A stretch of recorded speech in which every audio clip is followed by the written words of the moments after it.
थारैनो बेखौ सानदोंब्ला बेबायदिनो खालामारोब्ला बेथ' जोबोद बाख्नायथावबा आङो साबायखर जासिगोन।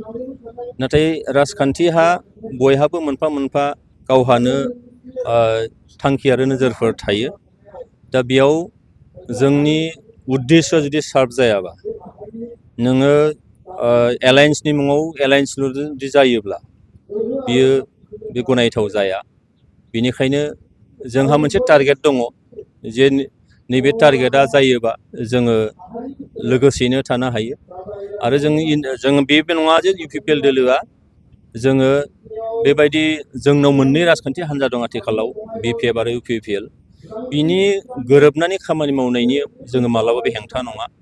नाथाय राजखान्थि दोलो रेजिस्टार्ड पार्टि रिकगनाइज पार्टि बे पार्टिखौ जोङो लांनांगौ आरो लांनांगौआव एलायन्सनि मुङाव जास्ट एलायन्सल' जानानै बिनि सिट शेयारिंफ्रा जुदि मोजां जायाबा बे मालाबाबो गनायथाव जाया। बेनिखायनो जोङो नायबाय थादों आरो खोब खम समनि गेजेराव निस्सय जों जोंनि स्टेन्डखौ क्लियार खालामगोन। जुदि जोंनि साननाय बायदि जुदि जायोबाथ' बाथ्राया बुंनांगौ गैलिया।